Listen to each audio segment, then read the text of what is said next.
Mi nombre es Camila Herrera, tengo 24 años, y durante mucho tiempo fui una experta en mentir, no con palabras necesariamente, sino con sonrisas, sonrisas que practicaba frente al espejo cada mañana antes de salir de mi apartamento en el barrio de Palermo, en Buenos Aires. Sonrisas que sostenía en el transporte público, en los pasillos de la Facultad de Psicología de la Universidad de Buenos Aires donde cursaba mi cuarto año, y especialmente en las reuniones familiares donde todos esperaban que yo fuera la exitosa, la que tenía todo bajo control, pero la verdad es que yo no controlaba nada, ni siquiera a mí misma. Vivía en un monoambiente pequeño en la calle Gorriti, cerca de Plaza Serrano. Era un lugar que había decorado con tanto esmero, plantas que compraba en el mercadillo de San Telmo los domingos, cuadros de artistas locales, una biblioteca llena de libros de Jung, Freud y Rogers, que se suponía me ayudarían a entender la mente humana. ¡Qué ironía! Estudiaba para ser psicóloga y no podía ni siquiera entender lo que me estaba pasando a mí. Cada mañana era la misma rutina mecánica. Despertaba a las 6:30 con el corazón ya acelerado, como si hubiera corrido una maratón en mis sueños. Me preparaba un mate que apenas tomaba. Elegía la ropa cuidadosamente, siempre algo que proyectara «tengo mi vida resuelta», y salía hacia la facultad. Tomaba la línea D del subte en Palermo hasta Facultad de Medicina, y luego caminaba esas cuadras que conocía de memoria. En ese trayecto ya había ensayado mi personaje del día. Camila la amigable, Camila la inteligente, Camila que siempre tiene una respuesta. Mis amigas de la universidad, Lucía, Martina y Sofía, me veían como alguien fuerte. «Sos recentrada, Cami», me decían, siempre tan tranquila con todo. Si supieran que mientras tomábamos café en el bar Tortoni después de clases, yo estaba contando respiraciones para no tener un ataque de pánico ahí mismo, en medio de las conversaciones sobre exámenes y chicos y planes de fin de semana. La ansiedad había comenzado sutilmente, como una molestia menor que podía ignorar. Tal vez 2 años atrás, cuando empecé la carrera y la presión académica se intensificó. Al principio era solo una sensación de inquietud antes de los parciales, un nudo en el estómago que era normal, según yo. Pero fue creciendo, extendiéndose como una enredadera oscura por cada área de mi vida. De repente, no era solo antes de los exámenes, era al despertar, era al intentar dormir, era al estar en lugares con mucha gente, era al estar sola, era siempre. Los ataques de pánico llegaron sin previo aviso. El primero fue durante una clase de psicopatología, de todas las cosas. El profesor estaba explicando los trastornos de ansiedad. Otra ironía cruel, cuando sentí que las paredes del aula comenzaban a cerrarse. Mi corazón latía tan fuerte que estaba segura de que todos podían escucharlo. No podía respirar. Las manos me sudaban. Una sensación de irrealidad me invadió, como si estuviera viendo mi vida desde afuera de mi cuerpo. Pensé que me iba a morir ahí mismo, en el segundo piso del pabellón 2 de la facultad. Salí corriendo al baño, me encerré en un cubículo y lloré en silencio por 20 minutos hasta que pude respirar de nuevo. Volví a clase como si nada. Nadie notó nada, o si lo notaron, no dijeron nada. Y yo preferí creer que había sido solo un episodio aislado, algo que no volvería a pasar. Pero volvió a pasar, una y otra vez. En el supermercado Disco de la esquina de mi casa. En el colectivo 39 que tomaba para ir a visitar a mi mamá en Caballito. En mi propia cama a las 3 de la madrugada, despertándome con el corazón galopando y la certeza absoluta de que algo terrible estaba por suceder, aunque no sabía qué. Empecé a evitar lugares. Ya no iba a los bares concurridos de Palermo donde antes disfrutaba pasar las noches de viernes. Inventaba excusas para no ir a las reuniones sociales. «Tengo que estudiar», decía. «Estoy cansada». Otro día. Mis amigas empezaron a hacer menos invitaciones. No las culpo. Yo también me hubiera cansado de mí. La noche se convirtió en mi peor enemiga. La insomnia llegó para quedarse. Me acostaba y mi mente comenzaba a correr. Pensamientos circulares sobre todo y sobre nada. Preocupaciones por el futuro, vergüenza por el pasado, pánico por el presente. Revisaba mi celular obsesivamente, buscando alguna distracción en Instagram, en TikTok, en cualquier cosa que callara el ruido interno. Pero el ruido siempre ganaba. Había días en que no reconocía mi propio rostro en el espejo. Veía a alguien cansada, con ojeras que ningún corrector podía cubrir completamente, con una tensión en la mandíbula que nunca se relajaba. ¿Quién sos?, me preguntaba a esa desconocida, y la desconocida solo me devolvía la mirada con ojos vacíos. Lo más aterrador era el vacío. Un vacío que ninguna cantidad de estudio, ninguna salida con amigos, ninguna serie de Netflix, ningún scroll infinito en redes sociales podía llenar. Era como si dentro de mí hubiera un agujero negro que absorbía toda luz, toda esperanza, toda razón para levantarme cada mañana. Y sin embargo, me levantaba, me maquillaba, sonreía, funcionaba. Mi familia no sabía nada. Mi mamá, Gloria, era una mujer trabajadora que había criado sola a 3 hijos después de que mi papá nos abandonara cuando yo tenía 12 años. Ella tenía suficientes preocupaciones. ¿Para qué agregar las mías? Mis hermanos, Mateo y Valentina, tenían sus propias vidas, sus propios problemas. Yo era la responsable, la que salió adelante. No podía defraudarlos mostrándoles que en realidad estaba desmoronándome. Intenté autodiagnosticarme.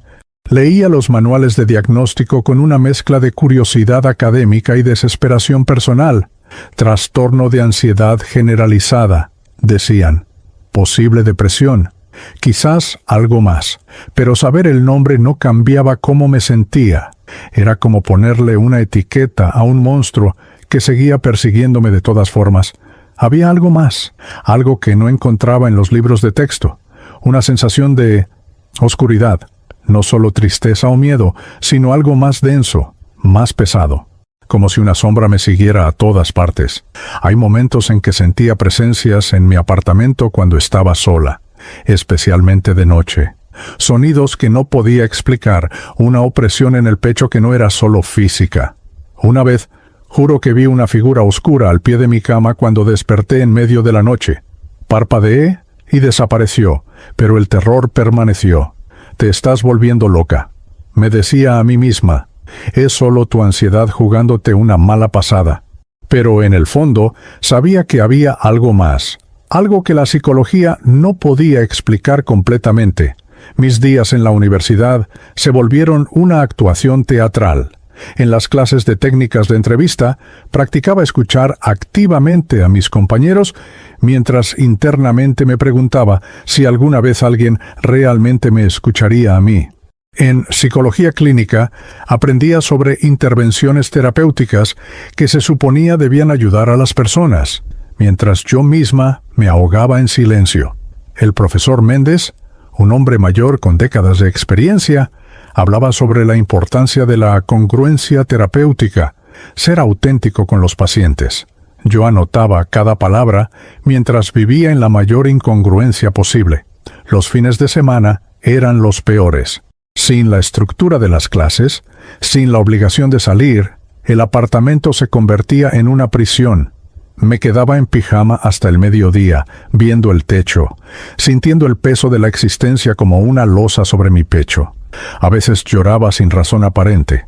Otras veces estaba demasiado entumecida para llorar. Intentaba hacer las cosas que se suponía te hacen sentir mejor.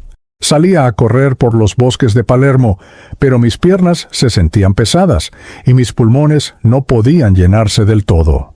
Probaba yoga con videos de YouTube, pero mi mente no podía aquietarse ni siquiera en savasana. Cocinaba recetas elaboradas que encontraba en blogs, pero la comida no tenía sabor. Todo se había vuelto gris, opaco, sin vida. Había una cafetería que me gustaba, el Café Margot en Boedo, donde a veces iba a estudiar. Me sentaba en la misma mesa del rincón, pedía un cortado y abría mis apuntes, pero las palabras se difuminaban en la página. Podía leer la misma línea 10 veces y no retener nada. Mi concentración se había evaporado. Mi memoria, que siempre había sido mi fuerte, ahora me fallaba constantemente. Olvidaba fechas de entrega, conversaciones que había tenido el día anterior, donde había dejado mis llaves. Estoy perdiendo la cabeza, pensaba, y tal vez era cierto. Una noche de jueves, después de otra jornada agotadora de pretender estar bien, llegué a mi apartamento y me derrumbé en el sofá. Ni siquiera tuve energía para cambiarme de ropa o prepararme algo de cenar. Solo me quedé ahí, mirando el techo con lágrimas silenciosas rodando por mis mejillas. En ese momento, una pregunta atravesó mi mente como un cuchillo. ¿Para qué estoy viviendo? No era la primera vez que ese pensamiento aparecía, pero esa noche tenía un peso diferente. Una urgencia, una peligrosidad que me asustó incluso a mí misma. Me levanté rápidamente del sofá, como si alejarme físicamente de ese lugar pudiera alejarme de ese pensamiento. Caminé hacia la ventana y miré hacia la calle Gorriti. La vida continuaba allá abajo, gente caminando, autos pasando, el mundo girando como siempre. Y yo me sentía completamente desconectada de todo eso, como si estuviera detrás de un vidrio invisible que me separaba de la vida real. Algo tiene que cambiar, susurré a la nada. Pero no tenía idea de qué ni cómo. Lo que yo no sabía entonces, mientras miraba esa noche oscura desde mi ventana con lágrimas secándose en mis mejillas, es que el cambio ya estaba en camino. No del modo que yo esperaba o podía imaginar, no de la forma que mis libros de psicología sugerían o que mi mente racional podía comprender. Estaba a punto de descubrir que detrás de esa máscara perfecta que había construido, detrás de toda esa oscuridad que me consumía, había alguien que me veía, alguien que conocía mi nombre, alguien que estaba esperando el momento exacto para llamarme. Pero esa revelación aún no llegaba. Primero, tendría que caer más profundo. Primero, la máscara tendría que romperse completamente. Y eso estaba por suceder muy pronto. Fue un martes común de otoño en Buenos Aires, con ese cielo gris que parece anticipar que algo va a cambiar. Era el 15 de mayo, una fecha que quedó grabada en mi memoria como el día en que todo lo que había estado sosteniendo con tanto esfuerzo finalmente se desmoronó. Esa mañana desperté con la misma ansiedad de siempre, pero había algo diferente, una sensación de fatalidad que no podía sacudirme. Me preparé como siempre, tomé el subte como siempre, llegué a la facultad como siempre, pero nada iba a ser como siempre. Tenía una presentación oral en la clase de psicología social, un trabajo grupal sobre dinámicas de exclusión en grupos que habíamos preparado durante semanas con Lucía y Martina. Yo había ensayado mi parte frente al espejo docenas de veces. Conocía cada palabra, cada estadística, cada transición. Debía ser simple, debía ser fácil. La clase era en el aula 412, un salón amplio con ventanas altas que daban a la calle Junín. Éramos como 40 estudiantes. El profesor Gutiérrez, un hombre de unos 50 años con barba canosa y una paciencia infinita, nos dio la señal para comenzar. Lucía empezó la presentación. Todo iba bien. Luego fue el turno de Martina. También perfecto. Entonces me tocó a mí. Me paré frente a la clase con mi presentación en PowerPoint lista, mis fichas en la mano. Abrí la boca para hablar y de repente las palabras no salían. No es que las hubiera olvidado. Estaban ahí, en mi mente, pero era como si mi boca se hubiera desconectado de mi cerebro. Sentí el primer síntoma. Mi corazón comenzó a acelerarse. ¡Boom! ¡Boom! ¡Boom! Tan fuerte que pensé que todos en el aula podían escucharlo. Intenté comenzar de nuevo. ¿El tema de hoy? Mi voz sonaba distante, como si viniera de otra persona. Las manos empezaron a temblar. Las fichas cayeron al suelo. Entonces sucedió. Todo comenzó a girar. Las caras de mis compañeros se distorsionaron. Las paredes del aula empezaron a ondularse como si estuvieran hechas de agua. Una ola masiva de pánico me golpeó con tal fuerza que mis rodillas se doblaron. El aire desapareció de mis pulmones. No podía respirar, literalmente, no podía llenar mis pulmones de aire. Mi visión se estrechó, como si estuviera mirando a través de un túnel. Los sonidos se volvieron amortiguados, lejanos. Escuchaba voces, pero no podía distinguir las palabras. Mi corazón ahora galopaba tan rápido que pensé que iba a explotar. Sentí un dolor punzante en el pecho. Me estoy muriendo, pensé con absoluta certeza. Voy a morir aquí, frente a todos. Mis piernas cedieron. Caí al suelo del aula frente a 40 personas. Lo siguiente que recuerdo es estar en el piso, con el profesor Gutiérrez arrodillado a mi lado, su voz sonando como si estuviera bajo el agua. «Camila, respira, mírame, respira conmigo». Pero yo no podía. Mi cuerpo se había rebelado completamente contra mí, hiperventilaba, lloraba, temblaba de pies a cabeza. Alguien llamó a la enfermería de la facultad. Llegó una enfermera, una mujer joven llamada Patricia, con un tensiómetro y palabras tranquilizadoras que no me tranquilizaban en absoluto. Me tomó la presión, 160/100. Mi corazón latía a 140 pulsaciones por minuto. «Es un ataque de pánico», dijo con voz profesional. «Está teniendo un ataque de pánico severo».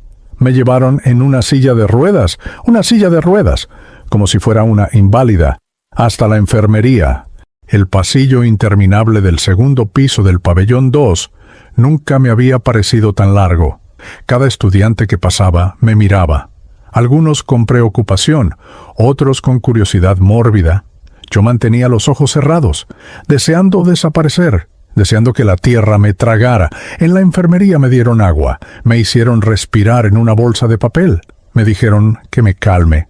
Pero las palabras «cálmate» son las menos útiles que puedes decirle a alguien en medio de un ataque de pánico.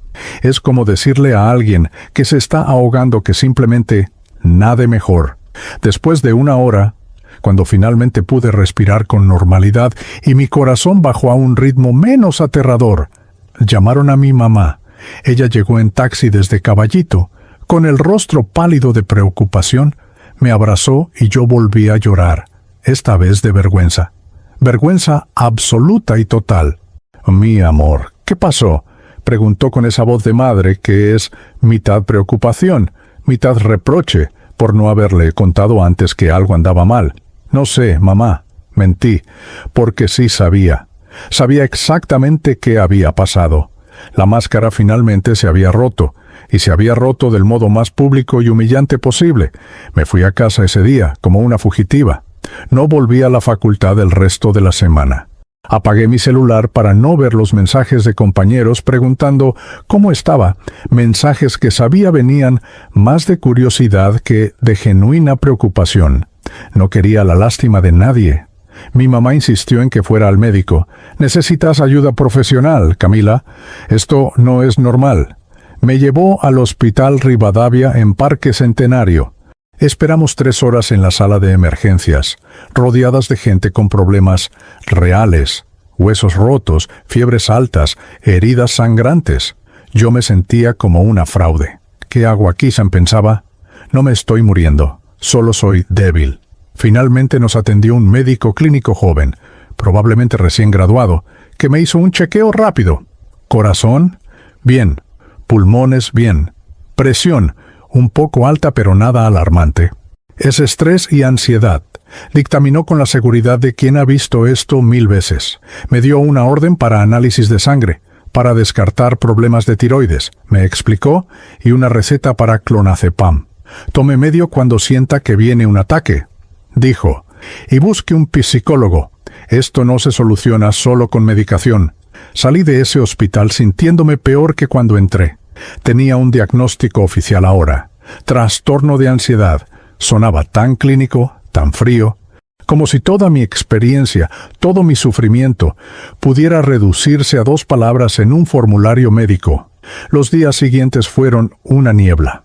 Tomaba el clonazepam cuando sentía que iba a perder el control, y me dejaba en un estado zombie, ni ansiosa ni calmada, simplemente nada, flotando en un limbo donde nada importaba porque nada se sentía real.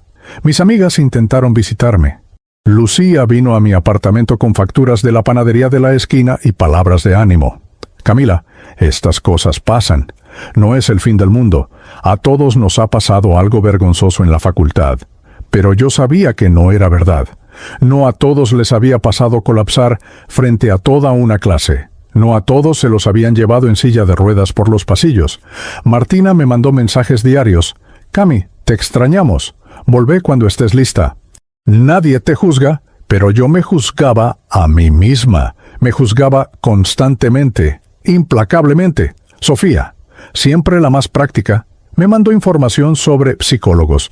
Mi prima fue a esta terapeuta en Belgrano y le cambió la vida. Te paso el contacto.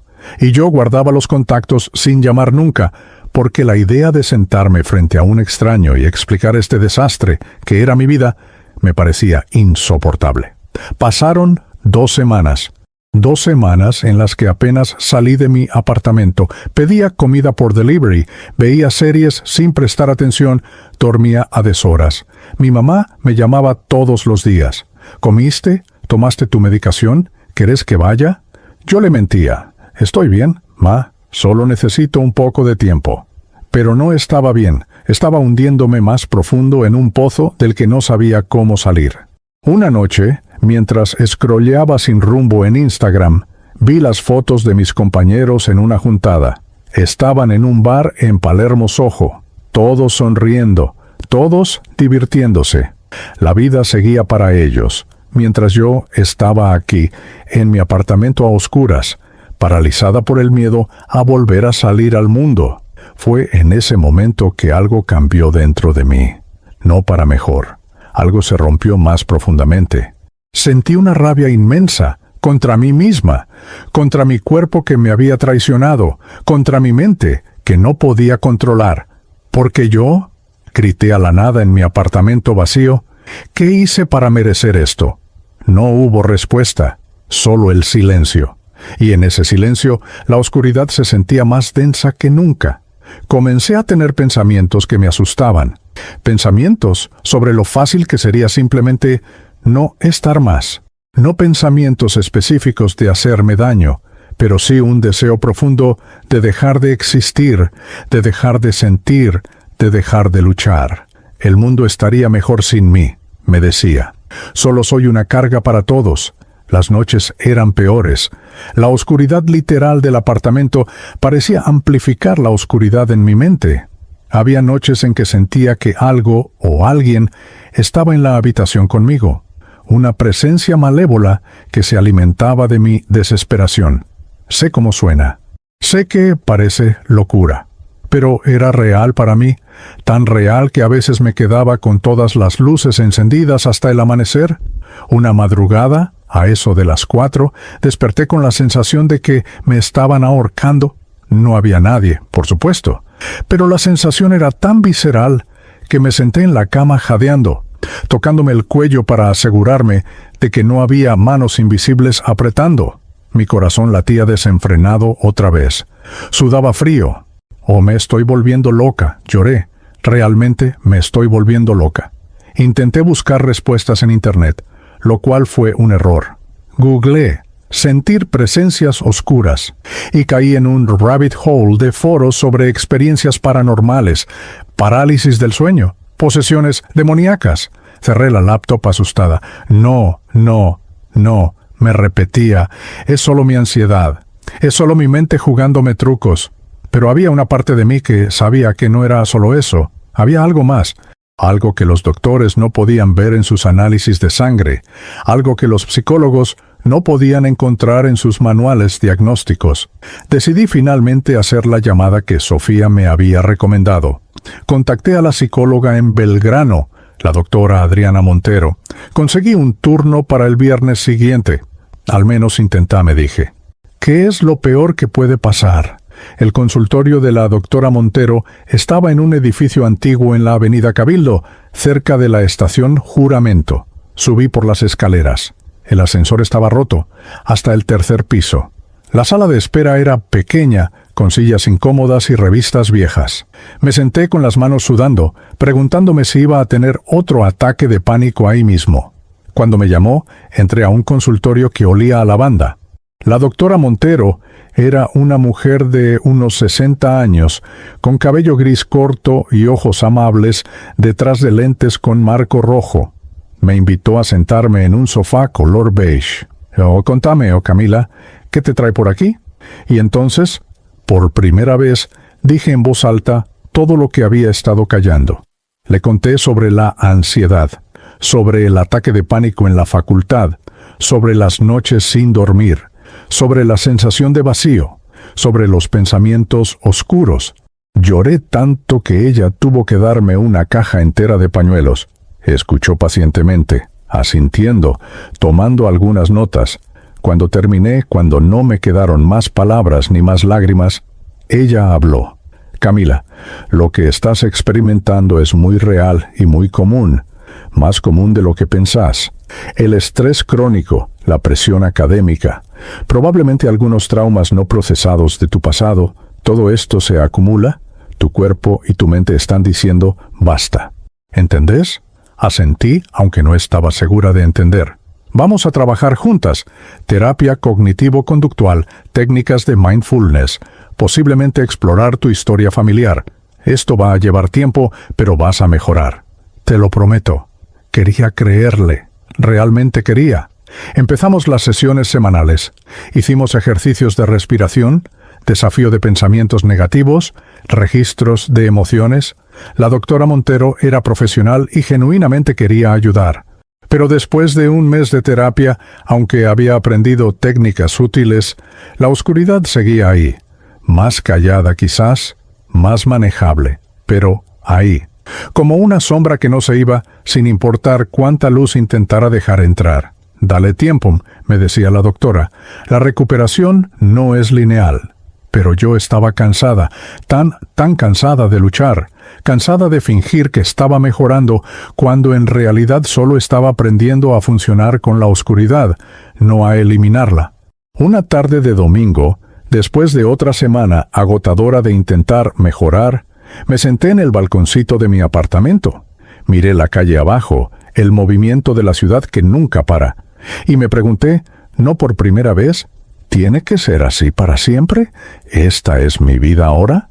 En ese momento de desesperación silenciosa, no sabía que estaba a punto de encontrar una respuesta. Una respuesta que no vendría de los doctores, ni de los terapeutas, ni de las pastillas. Una respuesta que vendría de un lugar completamente inesperado. Fue en la cafetería de la facultad, 3 semanas después de haber retomado las clases, que sucedió el primer encuentro extraño. Yo había vuelto finalmente, con miedo, con vergüenza, pero había vuelto. Necesitaba terminar el cuatrimestre. Necesitaba demostrarme a mí misma que no era una cobarde que se rendía. Ese día, un miércoles por la tarde, estaba sentada sola en una mesa del rincón del buffet del primer piso, intentando comer un sándwich que no tenía ganas de comer, cuando se acercó una chica que nunca antes había visto. Bueno, tal vez la había visto en los pasillos, pero nunca habíamos hablado. Era bajita, de cabello negro largo hasta la cintura, con una sonrisa amable que le iluminaba toda la cara. Llevaba una remera que decía algo sobre una banda de música que no conocía. «¿Hola? ¿Puedo sentarme acá?», preguntó señalando la silla vacía frente a mí. «Todas las otras mesas están llenas». Miré alrededor. Había al menos 3 mesas con espacio, pero asentí de todos modos. «Claro». Se sentó con su bandeja, un té y una media luna, y me extendió la mano. «Soy Daniela Riquelme. Estoy en 3er año de psicología». «Camila», respondí estrechando su mano brevemente. «4º año». Esperaba que comiera en silencio y se fuera, como hacen las personas normales cuando comparten mesa por necesidad. Pero Daniela no era una persona normal, como pronto descubriría. «Creo que te vi el otro día en el pasillo», dijo tomando un sorbo de su té. «Parecías, no sé, como perdida. Quise acercarme, pero me dio cosa parecer rara». Se rió. Bueno, ahora sí parezco rara sentándome acá cuando hay otras mesas libres, ¿no?» No pude evitar sonreír levemente. Su honestidad desarmante era refrescante. «Estoy bien». Mentí automáticamente. No estás», dijo con una suavidad que no era invasiva, solo certera. Y está bien no estar bien, solo quería que sepas eso. Me quedé callada, sin saber qué responder. ¿Quién era esta chica? Mira, no quiero incomodarte, continuó, pero sentí que tenía que hablarte. A veces uno simplemente siente esas cosas, ¿qué sabes? Se encogió de hombros. Sueno loca, lo sé. No, no suenas loca, dije. Y era verdad. O al menos, no más loca que yo. Daniela sonrió más ampliamente. ¿Sabes qué? Voy a serte completamente honesta. Aunque tal vez me odies por esto, soy cristiana. Y hace como una semana estaba orando. Sí, oro. Ya sé que suena raro decirlo así en la Facultad de Psicología. Y sentí claramente que tenía que hablar con alguien que estaba pasando por algo difícil. Y hoy te vi y fue como que un clic. Es ella, pensé. Tenés que hablar con ella. Mi primera reacción fue de incomodidad, religión. Justo lo que no necesitaba. Más reglas, más juicios, más cosas que hacer mal. No te preocupes, dije con cortesía forzada. Oh, Toikam. Estoy viendo una psicóloga. Ya estoy recibiendo ayuda. Eso es genial, respondió Daniela genuinamente. La terapia es súper importante. No vine a decirte que dejes de ir al psicólogo o algo así. Solo quería que sepas que si alguna vez necesitas hablar, o tomar un café o lo que sea, acá estoy. Sin presión, sin agenda oculta. Solo una persona que se preocupa por otra persona. ¿Dale? Me dejó su número escrito en una servilleta. ¿Es en serio? Cualquier cosa, escribime. Se levantó con su bandeja. Fue un placer conocerte, Camila. Espero que nos volvamos a ver. Y se fue, dejándome con una servilleta arrugada y una extraña sensación de... ¿Qué? ¿Confusión? ¿Esperanza? No sabía. Tiré la servilleta en mi mochila sin pensarlo mucho y seguí con mi día. Pero los encuentros extraños no terminaron ahí. 2 días después, el viernes, decidí hacer algo diferente. En vez de ir directamente a casa después de clases, entré a una librería en la Avenida Corrientes, cerca del Obelisco. Se llamaba Librería del Fondo, un lugar que había pasado 1000 veces, pero nunca había entrado. No sé por qué ese día decidí entrar. Simplemente lo hice. Era una librería antigua, de esas con estanterías de madera hasta el techo, y ese olor característico a papel viejo. Había poca gente. Caminé sin rumbo entre los pasillos, mirando títulos sin realmente leer. Entonces, en la sección de espiritualidad, una sección que normalmente evitaba, un libro literalmente cayó de la estantería justo frente a mí. Cayó solo. No lo toqué, no rocé nada. Simplemente cayó. Lo levanté del suelo y miré la portada. Cuando todo se derrumba, palabras de aliento en tiempos difíciles. No era un libro cristiano exactamente, más bien budista, pero algo en el título resonó. Las cosas no caen solas de los estantes. Me dije, More, alguien lo habrá puesto mal. Pero cuando miré la estantería, había un espacio perfectamente vacío donde el libro debía haber estado, como si hubiera estado bien colocado. Un escalofrío me recorrió. Coincidencia, murmuré. Pero lo compré de todos modos. Esa noche, en mi apartamento, empecé a leer. El libro hablaba sobre abrazar la impermanencia, sobre encontrar paz en medio del caos, sobre soltar el control.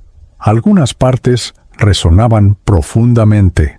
Otras me parecían demasiado abstractas, pero había una frase que se me quedó grabada. A veces tenemos que tocar fondo para darnos cuenta de que hay algo más grande que nosotros esperando sostenernos. Había algo más grande esperando sostenerme. Yo había tocado fondo, eso era seguro, pero no sentía que nada me estuviera sosteniendo. El domingo siguiente, mi mamá me invitó a almorzar a su casa en Caballito. No podía negarme otra vez sin que se preocupara más. Fui en colectivo. El 24 que tomé en Córdoba y Scalabrini Ortiz. El almuerzo fue lo esperado. Mi mamá preparó milanesas con puré, mi comida favorita de la infancia, intentando alegrarme con comida como siempre hacía. Mi hermano Mateo estaba ahí con su novia, Florencia. Mi hermana Valentina llegó tarde, como siempre, con cara de haber dormido poco. En la sobremesa, mientras tomábamos mate, Valentina dijo algo que me sorprendió. «Camila, No te vayas a enojar, pero ¿te puedo contar algo?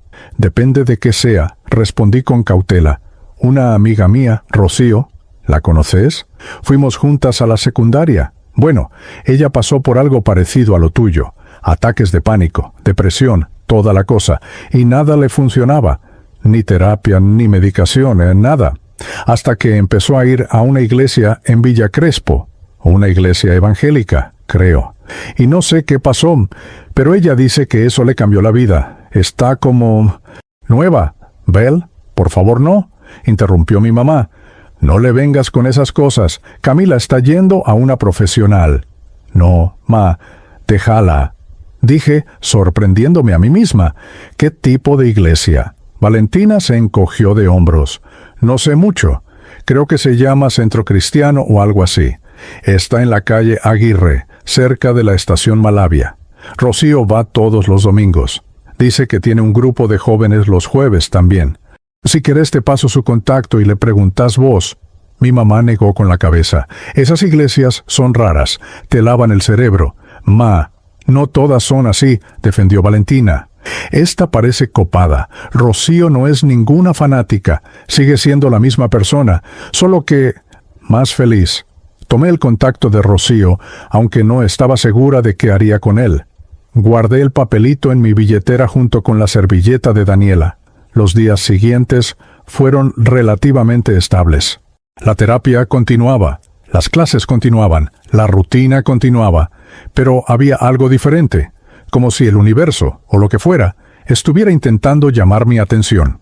El miércoles, en el subte de regreso a casa, una señora mayor se sentó a mi lado. Normalmente en el subte todos evitan el contacto visual, todos en sus propios mundos, pero esta señora me miró directamente y sonrió. «Disculpa, querida», dijo con acento que sonaba del interior. «¿Sos creyente?» «¿Perdón?», respondí confundida. «¿Creyente? ¿Crees en Dios?» No sé. Nunca pensé mucho en eso, mentí. Sí había pensado en eso, especialmente últimamente, pero no era una conversación que quisiera tener con una desconocida en el subte. Deberías pensar en eso, dijo con una certeza inquebrantable, porque él piensa en vos, todo el tiempo. Me dio una tarjetita. Esta es mi iglesia en Flores, por si algún día querés pasar. Hacemos cultos los domingos a las 10 de la mañana y a las 6 de la tarde. Sos bienvenida. Antes de que pudiera responder, la señora se bajó en la próxima estación. Ni siquiera era su parada, me di cuenta después. La línea D va de Congreso de Tucumán a Catedral. Ella se bajó en Callao, que está en el medio del recorrido. ¿Por qué se bajaría ahí si parecía venir de más lejos? Miré la tarjetita. Swan, Iglesia Presencia de Dios, Pastor Rodolfo Mansilla. Una dirección en Flores y 2 números de teléfono. Esto es muy raro, pensé, pero guardé la tarjeta. El jueves por la noche estaba en mi apartamento viendo Netflix sin realmente prestar atención, cuando recibí un mensaje de Daniela, la chica de la facultad. «Hola Camila, sé que no nos conocemos mucho, pero hay una reunión de jóvenes hoy en mi iglesia. Es súper tranqui, ¿no? Solo charlamos, tomamos café, a veces alguien toca guitarra. No es nada intenso ni raro, te lo prometo, jaja. Si te pinta venir, genial. Si no, también está bien. Pero la invitación está. Es a las 20 es en Villa Crespo. Calle Aguirre 850. Avísame si venís, así te espero en la puerta. Villa Crespo, calle Aguirre. Era la misma iglesia que Valentina había mencionado. Mi primer instinto fue decir que no. Yo no era de esas personas que van a iglesias. Yo estudiaba psicología.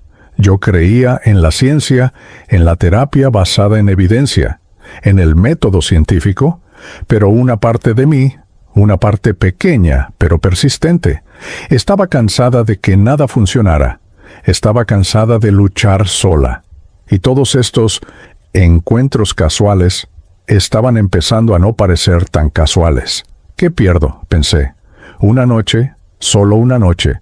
Si es raro o incómodo, me voy y ya. Le respondí a Daniela. Dale, voy. Nos vemos a las 8.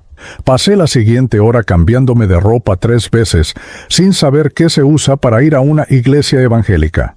¿Formal? ¿Casual? Finalmente me decidí por jeans y una remera simple. No es una entrevista de trabajo, me dije. Relájate.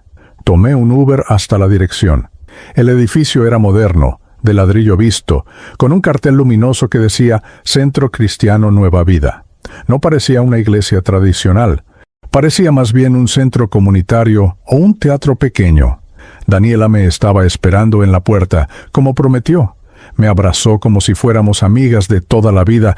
«¿Viniste? ¡Qué bueno! Vamos, te presento a algunos». Adentro había como 30 jóvenes, todos de 20 y pico años. Algunos tomaban café en un sector que parecía un café común. Otros estaban sentados en círculos charlando. La música de fondo era suave, contemporánea. No había nada raro ni intimidante. Daniela me presentó a varios. Estaba Julián, un estudiante de ingeniería que era baterista en la banda de alabanza. Micaela, que estudiaba medicina en la UBA. Santiago, que trabajaba en un banco y siempre hacía chistes malos. Todos me recibieron con genuina calidez, sin preguntas invasivas, sin presión. Nos sentamos en un círculo. Un chico con guitarra, creo que se llamaba Ezequiel, empezó a tocar algunas canciones. No eran himnos antiguos ni nada que yo asociara con iglesia. Eran canciones modernas, con letras sobre esperanza, sobre amor, sobre superar dificultades. Luego, un líder del grupo, un tipo de unos 30 años llamado Pablo, habló. No fue un sermón intimidante ni nada por el estilo. Habló sobre su propia historia, sobre cómo había estado perdido, vacío, buscando significado en lugares equivocados, sobre cómo un día alguien le habló de Jesús y eso cambió todo. «Oh, no fue mágico», explicó. «No es que todos mis problemas desaparecieron de la noche a la mañana, pero encontré algo. Alguien que le dio sentido a todo, que me mostró que no estaba solo, que mi vida tenía propósito». Algo en sus palabras resonó. No sé si fue el contenido exacto o la honestidad con que las dijo, pero sentí algo moverse dentro de mí. Una pequeña grieta en la armadura de escepticismo que había construido. Después del mensaje, tomamos más café y conversamos. Micaela se sentó conmigo. «¿Primera vez acá?», preguntó. «Sí. Daniela me invitó. Yo no sé mucho sobre esto, sobre religión, iglesia, Dios, nada». «Está bien», sonrió. «Nadie espera que sepas. Yo tampoco sabía nada cuando empecé a venir hace 2 años. De hecho, pensaba que era todo un cuento. Pero algo me seguía trayendo de vuelta. Y eventualmente empecé a entender». «¿Entender qué?», pregunté genuinamente curiosa. «Que hay más de lo que vemos. Que somos más que solo cuerpo y mente. Que hay una dimensión espiritual de la vida que la mayoría ignora. Y que en esa dimensión hay una batalla real por nuestras almas». La palabra batalla me hizo pensar en las presencias oscuras que había sentido, en esa sensación de que algo maligno me seguía. ¿Alguna vez sentiste cosas raras?, pregunté con cautela. «Como presencias que no podés explicar». Micaela me miró con comprensión. «Totalmente. Antes de venir acá tenía cosas así todo el tiempo. Pesadillas horribles, sensaciones de que algo me observaba. Parálisis del sueño donde veía figuras oscuras. Los doctores decían que era estrés o trastornos del sueño. Y capaz en parte lo era, pero también era espiritual.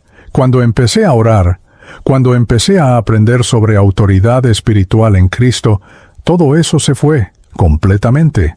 Me quedé callada procesando sus palabras. Parte de mí quería descartarlas como superstición, pero otra parte, una parte más honesta, reconocía que lo que decía tenía sentido con mi experiencia. La reunión terminó cerca de las 10 de la noche. Daniela me acompañó hasta la esquina donde iba a tomar el colectivo. «¿Qué te pareció?», preguntó. «Estuvo bien», admití. «Mejor de lo que esperaba, ¿no fue?». «Raro». Daniela se rió. «Ah, sí, no somos una secta loca, solo gente normal buscando algo más grande». «Bueno, buscando a alguien más grande». Hizo una pausa. «¿Vendrías de nuevo?». «Tal vez», dije, y era honesto. Tal vez. En el colectivo de regreso a casa, miré por la ventana las calles de Buenos Aires iluminadas por las luces nocturnas. Pensé en todos los encuentros de esa semana. Daniela, el libro que cayó solo, la señora del subte, esta reunión. ¿Eran coincidencias? ¿O había algo, alguien, intentando captar mi atención? No tenía respuestas, pero por primera vez en meses sentí algo que no era desesperación. Sentí curiosidad, y tal vez, solo tal vez, algo parecido a la esperanza. Pasaron 3 semanas desde esa primera reunión en la iglesia de Villa Crespo. 3 semanas en las que seguí yendo los jueves, casi sin darme cuenta de cómo se había convertido en parte de mi rutina. No es que hubiera tenido alguna experiencia mística o revelación dramática, simplemente me sentía un poco menos sola cuando estaba ahí. Daniela se había convertido en una verdadera amiga. Tomábamos café después de clases, estudiábamos juntas en la biblioteca de la facultad, y ella nunca me presionaba sobre temas de fe. Solo estaba presente, escuchaba, y de vez en cuando compartía algo de su propia experiencia con tanta naturalidad que no se sentía como proselitismo, sino como una amiga, compartiendo su vida. Micaela también se había vuelto cercana. Me prestó una Biblia, una traducción moderna que se leía casi como un libro normal, y me sugirió empezar por el Evangelio de Juan. Es el que más habla sobre el amor de Dios, me dijo, y creo que eso es lo que necesitas escuchar ahora mismo. Yo la había llevado a casa, pero estaba en mi mesa de noche sin abrir. Cada noche la miraba antes de dormir y pensaba, mañana empiezo a leer, pero algo me detenía. Miedo, tal vez. Miedo de que si realmente abría ese libro, algo cambiaría. Y el cambio, incluso cuando tu situación actual es miserable, siempre da miedo. Las sesiones con la doctora Montero continuaban. Le había contado sobre las reuniones en la iglesia. Esperaba que me dijera que estaba buscando una solución fácil, que estaba siendo vulnerable a manipulación en un momento de debilidad. Pero no lo hizo. Si te hace bien, si te sientes apoyada y no te están presionando o explotando, no veo el problema, había dicho. La espiritualidad puede ser un componente importante del bienestar psicológico. Muchos estudios lo respaldan. Solo asegúrate de que sea algo que elegís vos, no algo que te imponen. Era el 17 de junio, un viernes. Había llovido todo el día y Buenos Aires tenía ese olor particular a lluvia sobre asfalto y hojas mojadas. Había ido a clases, había almorzado con Daniela y Lucía, que finalmente se habían conocido y se llevaban bien, y había vuelto a mi apartamento cerca de las 6 de la tarde. Me preparé algo de cenar, fideos con manteca, nada elaborado. Puse una serie en Netflix, una comedia que normalmente me hacía reír, pero esa noche nada parecía divertido. Había una pesadez en el aire, una tensión que no podía explicar. A eso de las 9, la ansiedad comenzó a trepar. Empezó como siempre, con esa sensación de inquietud en el estómago, como mariposas pero más agresivas. Intenté las técnicas de respiración que había aprendido en terapia. Inhalación profunda por 4 segundos, mantener por 4, exhalar por 4. Pero no funcionaba. El corazón empezó a acelerarse, las manos comenzaron a sudar. No ahora, pensé. Por favor, no ahora. Tomé medio clonazepam, como me había indicado el médico. Me senté en el sofá esperando que hiciera efecto, pero esta vez era diferente. La ansiedad no se quedó en el nivel físico habitual. Había algo más oscuro, más profundo. Pensamientos comenzaron a bombardear mi mente como metralla. No vales nada. Nunca vas a mejorar. Sos una carga para todos. Estarían mejor sin vos. Todo esto es inútil. No hay esperanza. No hay salida. Para, me dije en voz alta. Para. Pero los pensamientos no paraban. Me levanté del sofá y caminé por el apartamento intentando calmarme. Fui a la cocina, tomé agua, fui al baño, me mojé la cara, volví a la sala. La medicación debería estar haciendo efecto ya, pero me sentía peor, no mejor. Miré el reloj, 10:30. Consideré llamar a mi mamá, pero ¿qué le iba a decir? ¿Que estaba teniendo otro ataque? Solo la preocuparía. Pensé en llamar a Daniela, pero era tarde y además me daba vergüenza mostrarme tan frágil otra vez. Decidí intentar dormir. A veces el sueño era el único escape. Me cambié, me puse el pijama, me metí en la cama. Apagué las luces, excepto la lamparita de noche. Cerré los ojos, pero el sueño no llegaba. En cambio, la oscuridad se sentía más densa, más presente, más viva. Abrí los ojos y la habitación se sentía diferente. No puedo explicarlo de manera que suene racional. Las sombras parecían más profundas. El silencio era demasiado silencioso, como si algo estuviera conteniendo la respiración. Y entonces sentí la presencia. No era la primera vez que sentí algo así, pero nunca había sido tan fuerte, tan tangible. Era como si algo, estuviera en la habitación conmigo, en la esquina cerca del armario. Una oscuridad más oscura que la oscuridad. Mi cuerpo se paralizó. No podía moverme. El miedo me clavó a la cama como si tuviera pesas en cada extremidad. Mi corazón latía tan fuerte que sentía las pulsaciones en los oídos. Intenté gritar, pero no salía sonido de mi garganta. La presencia se movió. Lo sé porque sentí un cambio en el aire, un peso que se desplazaba. Estaba más cerca ahora, al pie de mi cama. Los pensamientos oscuros se intensificaron, pero ahora no se sentían como mis pensamientos. Se sentían como voces. Múltiples voces susurrando cosas horribles. No sirves. Nadie te quiere. Deberías desaparecer. Termina con esto. Termina con todo. Lágrimas comenzaron a correr por mis mejillas. No podía moverme. No podía hablar. Apenas podía respirar. Estaba atrapada en mi propio cuerpo mientras algo maligno me rodeaba. No sé cuánto tiempo pasé así. Pudieron ser minutos u horas. El tiempo había dejado de tener sentido. Solo existía el terror absoluto, la certeza de que algo muy malo estaba sucediendo, algo que iba más allá de la ansiedad, más allá de la salud mental, algo espiritual y real y aterrador. Y entonces, en medio de ese infierno, pensé en Micaela, en lo que me había dicho sobre autoridad espiritual en Cristo, en cómo las cosas oscuras habían dejado de molestarla cuando empezó a orar.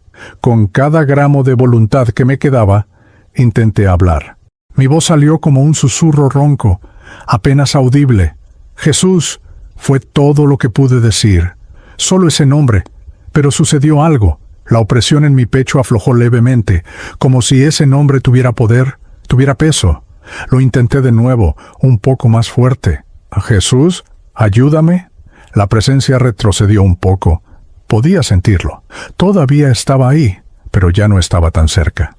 Algo se rompió dentro de mí. Toda la fachada, toda la autosuficiencia, todo el orgullo de creer que podía manejar esto sola, se desmoronó completamente, y en ese momento de quiebre total, finalmente hice lo que debería haber hecho hace meses. Me rendí. Logré salir de la cama, mis piernas temblando tanto que casi me caigo. Me arrodillé en el piso frío de mi habitación, con la lamparita de noche proyectando sombras largas en las paredes, y por primera vez en mi vida oré de verdad. No fue una oración elegante o teológicamente correcta, no usé palabras religiosas ni frases que había escuchado en la iglesia. Fue crudo, fue desesperado, fue completamente honesto. Dios, comencé, mi voz quebrándose. No sé si me escuchas, no sé si existís. No sé nada, pero necesito ayuda. No puedo más. He intentado todo y nada funciona. Estoy muriendo por dentro y tengo tanto miedo y no sé qué hacer. Lloré. Lloré como no había llorado en años. Lágrimas que venían desde lo más profundo, liberando todo el dolor acumulado, toda la desesperación guardada. Si sos real, continué entre sollozos, si realmente existís como todos dicen, necesito que hagas algo, porque yo no puedo, ya no puedo luchar sola. Estoy cansada, tan cansada. Las palabras salían sin filtro, sin control. Todo lo que había estado reprimiendo, todo lo que nunca me había permitido decir en voz alta. Me siento tan sola, tan perdida, tan rota, y hay esta oscuridad que me persigue, esta cosa que me dice que no valgo nada, que debería morirme, y yo no quiero morir, pero no sé cómo vivir así. Mi frente tocaba el piso ahora, en una postura de completa rendición. Por favor, susurré. Por favor, ayúdame. No sé cómo pedirlo, no sé qué decir. Pero si Jesús es real, si todo lo que Daniela y Micaela dicen es verdad, entonces necesito que me salves, porque yo no puedo salvarme a mí misma. Y entonces sucedió. No puedo explicarlo de una manera que le haga justicia con palabras. No puedo hacer que suene creíble para alguien que no lo ha experimentado.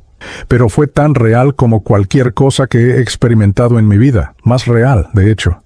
Escuché mi nombre, no con mis oídos físicos. No era un sonido audible que pudiera grabar o que alguien más pudiera haber escuchado si estuviera en la habitación, pero lo escuché. Claro como el cristal, lleno de amor, lleno de ternura.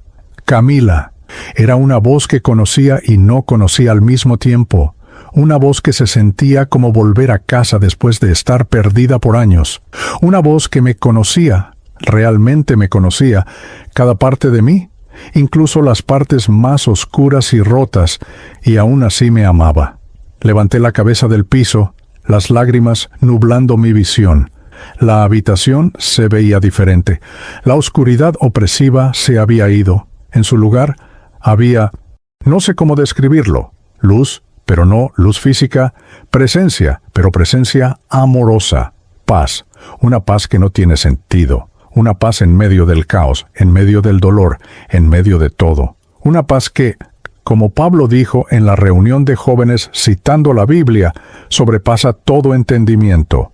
Me senté en el piso, abrazándome a mí misma, sintiendo olas de algo que solo puedo describir como amor lavándome. Amor incondicional. Amor que no dependía de mi desempeño, de mi éxito, de ser suficiente. Amor que simplemente era, porque yo era. Lloré más, pero estas lágrimas eran diferentes. No eran lágrimas de desesperación, sino de alivio, de liberación, de algo profundamente sanador sucediendo en lugares de mi alma que ni siquiera sabía que existían. No sé cuánto tiempo estuve ahí en el piso. La lamparita de noche seguía encendida, proyectando su luz suave. Mi celular mostró eventualmente que eran las 3:47 de la madrugada cuando finalmente miré. Había estado orando, llorando, sintiendo esa presencia por más de 5 horas, pero no me sentía cansada. Me sentía liviana, como si algo pesado que había estado cargando por años finalmente se hubiera ido. Me levanté del piso y me senté en la cama. La Biblia que Micaela me había prestado todavía estaba en la mesa de noche. La tomé. Esta vez no hubo resistencia, no hubo miedo. La abrí en el Evangelio de Juan, donde ella me había sugerido empezar. Mis ojos cayeron en el capítulo 10, versículo 10. Las palabras parecían saltar de la página. El ladrón no viene sino para hurtar y matar y destruir. Yo he venido para que tengan vida y para que la tengan en abundancia. Vida abundante. Eso era lo opuesto a lo que había estado viviendo. Había estado existiendo, sobreviviendo, pero no viviendo. Y esa voz, esa oscuridad que me perseguía, había venido exactamente para eso: robar, matar y destruir. Pero esta otra voz, esta presencia de luz y amor que acababa de experimentar, había venido a darme vida. Seguí leyendo. Versículo 11. Yo soy el buen pastor su vida da por las ovejas. Vida dada por mí. Camila Herrera, la chica rota de Palermo que no podía ni siquiera dar una presentación sin colapsar. Alguien había dado su vida por mí. Jesús había dado su vida por mí. Y de repente lo entendí, no intelectualmente. Mi mente todavía tenía 1000 preguntas, pero en mi corazón, en ese lugar profundo donde la verdad resuena antes de que la razón pueda procesarla, lo entendí. Jesús no era solo una figura histórica, no era solo una enseñanza moral, no era solo un profeta o un buen maestro. Era Salvador, mi Salvador, y había estado ahí todo el tiempo, esperando que yo lo llamara. Esperando que yo dejara de intentar salvarme a mí misma y aceptara la salvación que Él ofrecía gratuitamente. Jesús, dije en voz alta en mi habitación a las 4 de la madrugada. No entiendo todo esto. No sé qué significa exactamente, pero sí sé que sos real, sé que me escuchaste, sé que viniste cuando te llamé, y quiero lo que sea que estés ofreciendo, esta vida abundante, esta paz, este amor. Respiré profundo. Creo en vos. Creo que moriste por mí. Creo que resucitaste. Y quiero vivir para vos ahora. No sé cómo, pero quiero intentarlo. No hubo truenos ni relámpagos, no hubo voces audibles, ni apariciones angelicales. Pero algo fundamental había cambiado. Algo en lo más profundo de mi ser había sido renovado. Había nacido de nuevo, aunque en ese momento no tenía el vocabulario teológico para describirlo así. Me acosté finalmente, ya cerca de las 5. El cielo empezaba a aclararse por la ventana, y por primera vez en meses, tal vez años, dormí en paz, paz real, profunda, sin medicación, sin miedo. Dormí como una niña en los brazos de su padre, porque eso era lo que había descubierto esa noche, que tenía un padre celestial que me había estado buscando todo este tiempo mientras yo corría en círculos, perdida en la oscuridad, y él me había encontrado, no porque yo lo mereciera o porque finalmente había hecho todo bien, simplemente porque me amaba. Y ese amor lo cambiaba todo. Desperté cerca del mediodía del sábado con una sensación extraña. Por un momento, acostada en mi cama mirando el techo, no podía identificar qué era diferente. Entonces me di cuenta, había dormido toda la noche sin pesadillas, sin despertarme con el corazón acelerado, sin esa sensación de terror que normalmente me acompañaba incluso en sueños. Me senté en la cama y los recuerdos de la madrugada me inundaron. La oscuridad, el miedo, la oración desesperada, y luego la paz, el nombre que escuché, la presencia de amor. ¿Fue real?, me pregunté en voz alta. En la luz del día, con el ruido de la calle entrando por la ventana, bocinas, colectivos, gente hablando, todo parecía tan normal que dudé por un momento. Tal vez había sido una alucinación producto del estrés extremo, tal vez mi cerebro finalmente había cedido. Pero entonces sentí algo en mi pecho. No era físico exactamente, pero era real. Una calidez, una certeza, una presencia que seguía ahí, suave, pero innegable. Tomé mi celular. Tenía mensajes de Daniela preguntando cómo estaba y si quería juntarnos para tomar algo. Normalmente habría inventado una excusa para quedarme en casa, pero ese día sentí un impulso diferente. Le escribí: «Hola, Dani. Sí, juntémonos. Necesito contarte algo. ¿Podés en una hora?» Quedamos en encontrarnos en un café en Palermo, el Café Latente, en la calle Tams, cerca de Plaza Cortázar. Me duché, me vestí y mientras me preparaba, noté algo. No había ansiedad. La ansiedad matutina, que normalmente me acompañaba desde el momento en que abría los ojos, simplemente no estaba. Caminé hasta el café disfrutando del sol tibio de junio. Buenos Aires en invierno tiene algo especial. El aire es fresco pero no cruel. El cielo es de un azul profundo. Observé cosas que normalmente no notaba. Un perro jugando en la plaza, un artista callejero pintando retratos, el olor a café y medialunas saliendo de las panaderías. Daniela ya estaba en el café cuando llegué, sentada en una mesa junto a la ventana. Me vio entrar y su cara se iluminó con esa sonrisa característica suya. «Cami, ¿cómo estás?», me abrazó cuando llegué a la mesa. «Te ves diferente». Me senté y pedimos 2 cafés con leche y tostadas. No sabía por dónde empezar. Anoche comencé finalmente. Me pasó algo. Y entonces se lo conté todo.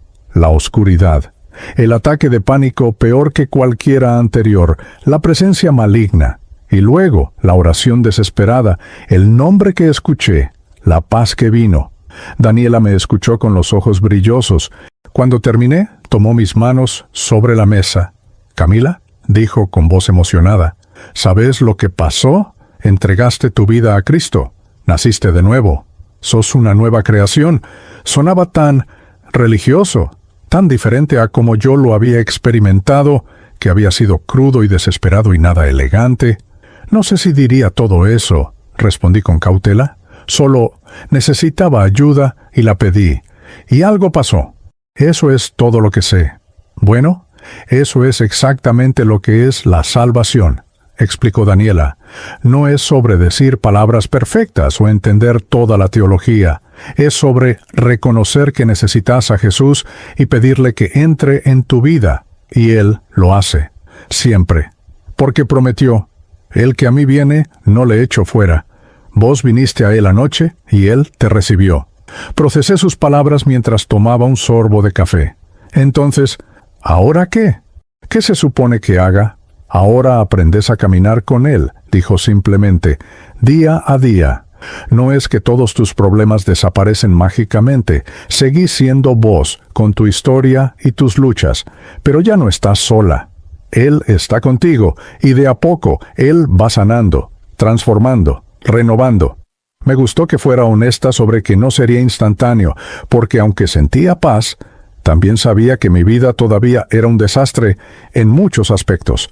Todavía tenía pendientes en la facultad, todavía tenía relaciones complicadas, todavía tenía patrones de pensamiento destructivos que no desaparecerían de un día para otro. ¿Cómo hago eso?, pregunté. ¿Cómo camino con Él? Bueno, Daniela se acomodó en su silla pensando. Lo básico son 3 cosas: oración, lectura de la Biblia y comunidad. Oración es simplemente hablar con Dios. No tiene que ser formal ni religiosa. Háblale como me hablas a mí. Contale tu día, tus miedos, tus alegrías, todo. Haz en ti. Eso podía hacerlo. Después de la oración desesperada de anoche, hablar con Dios ya no parecía tan intimidante. La Biblia es la palabra de Dios, continuó. Es como Él nos habla. Micaela te dio una, ¿no? Empezá a leerla todos los días, aunque sea unos minutos. El Evangelio de Juan es perfecto para empezar. Y cuando leas algo que no entiendas, pregunta. Busca en Internet, pregúntame a mí, pregunta en el grupo de jóvenes. ¿Y comunidad? Es estar con otros creyentes. No podemos crecer solos. Necesitamos el cuerpo de Cristo. Otros cristianos que nos apoyen, nos desafíen, nos animen. Por eso el grupo de jóvenes es tan importante, y tal vez eventualmente considerar bautizarte y unirte oficialmente a la iglesia, pero eso es más adelante. Por ahora, solo vení los jueves y domingos si podés. Le prometí que lo haría. Y por primera vez, la idea de comprometerme con algo regularmente no me producía ansiedad, sino expectativa. Esa noche, en mi apartamento, abrí la Biblia de nuevo. Continué leyendo Juan, donde lo había dejado en la madrugada.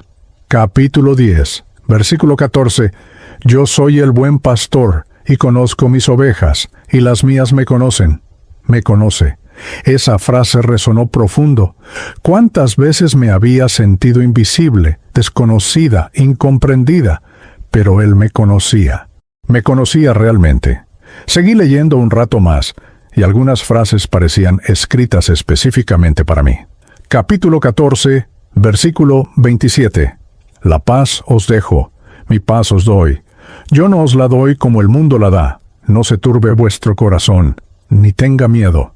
Tu paz, susurré. Eso es lo que sentí anoche. Tu paz. Cerré la Biblia y decidí intentar orar de nuevo, pero esta vez no desde la desesperación, sino desde gratitud. Jesús, comencé, y el nombre ya no se sentía extraño en mis labios. Gracias por anoche. Gracias por escucharme. Gracias por venir. No sé qué estoy haciendo, pero quiero conocerte más. Ayúdame a hacer eso. Ayúdame a caminar con vos. Fue una oración corta, simple, pero sentí esa calidez en el pecho de nuevo, esa confirmación silenciosa de que había sido escuchada. El domingo fui a la iglesia por primera vez para el culto principal. Llegué temprano, nerviosa. El edificio se había llenado. Había como 200 personas de todas las edades, familias, jóvenes, ancianos. Daniela me vio y me hizo señas para que me sentara con ella y Micaela. La música comenzó. No era como las iglesias católicas a las que había ido ocasionalmente de niña con mi abuela. Esto era moderno, vivo. Una banda con guitarra eléctrica, batería, teclado. Las canciones hablaban de amor, redención, gracia. La gente cantaba con los ojos cerrados, algunos con las manos levantadas, completamente entregados. Al principio me sentí incómoda. Yo no era de mostrar emociones públicamente. Pero había algo en la atmósfera, una genuinidad, una libertad, que era contagiosa. Empecé a cantar también, tímidamente al principio, luego con más confianza. Una canción en particular me tocó profundo. Decía, «Me llamaste de las tinieblas a tu luz admirable». Eso era exactamente lo que había pasado. Las tinieblas, literales y metafóricas, en las que había vivido, y la luz que había encontrado, o más bien, la luz que me había encontrado. Lágrimas comenzaron a rodar por mis mejillas. Daniela me pasó pañuelos sin decir nada, solo sonriendo comprensivamente. Lloré durante toda esa canción, pero no eran lágrimas tristes. Eran lágrimas de liberación, de sanidad comenzando, de algo profundo siendo tocado.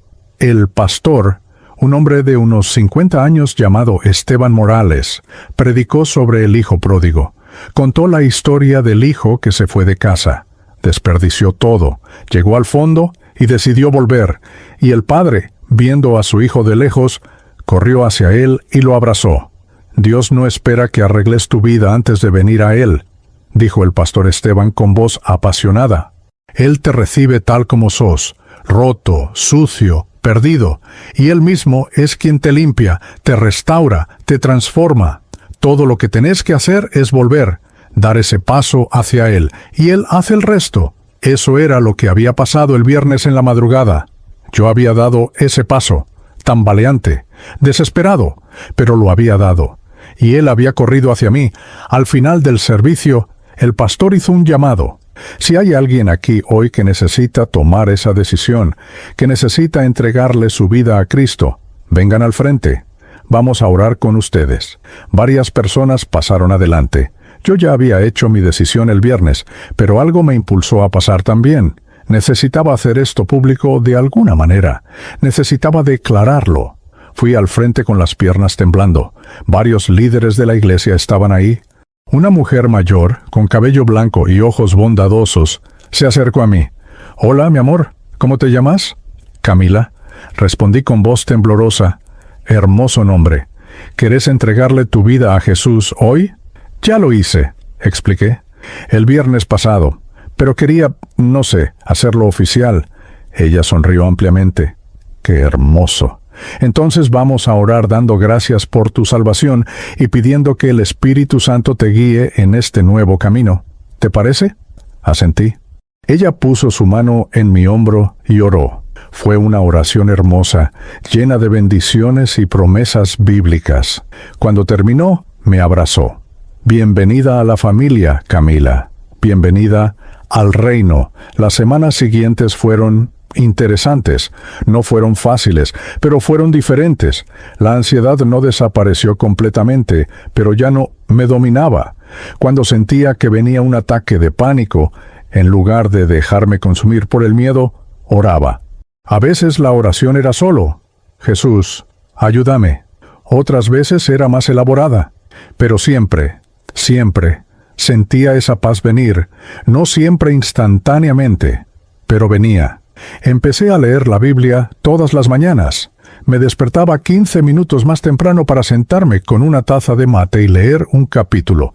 Algunas cosas entendía, otras no, pero algo estaba cambiando en mi mente, en mi forma de ver las cosas. Versículos se me quedaban grabados y volvían a mi mente durante el día, como Filipenses 4, 6 y 7, que Micaela me mostró. «Por nada estéis afanosos, sino sean conocidas vuestras peticiones delante de Dios en toda oración y ruego, con acción de gracias. Y la paz de Dios, que sobrepasa todo entendimiento, guardará vuestros corazones y vuestros pensamientos en Cristo Jesús». O 2 de Corintios 5, 17. «De modo que si alguno está en Cristo, nueva criatura es, las cosas viejas pasaron. He aquí, todas son hechas nuevas». ¿Todas las cosas nuevas?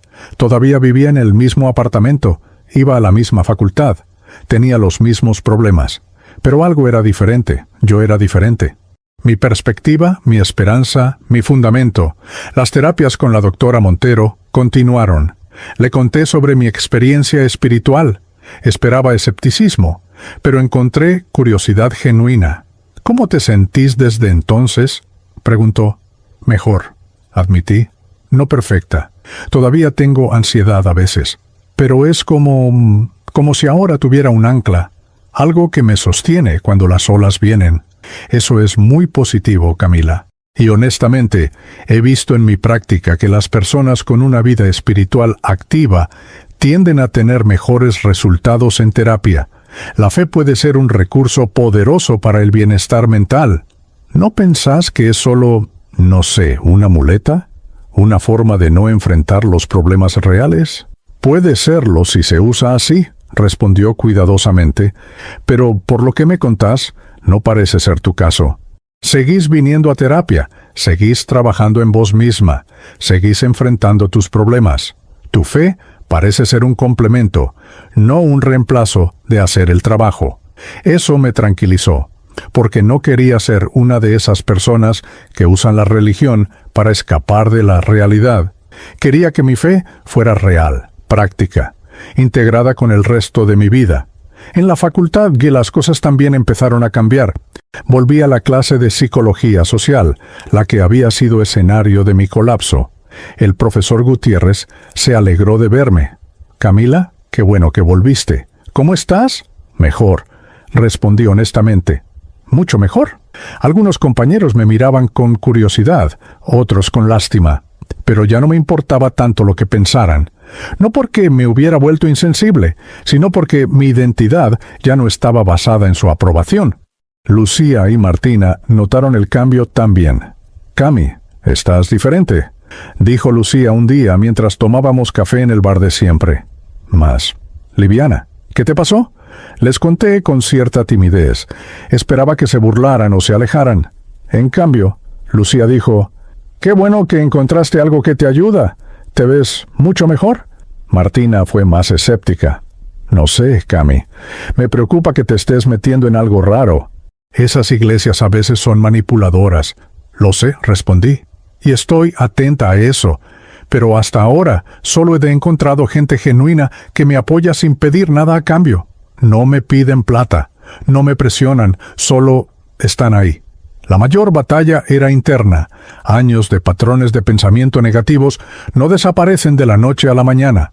Todavía había días en que me despertaba con pensamientos oscuros. «No vales nada, no vas a lograrlo, sos un fraude». Pero ahora tenía herramientas. Daniela me había enseñado sobre llevar cautivo todo pensamiento a la obediencia de Cristo.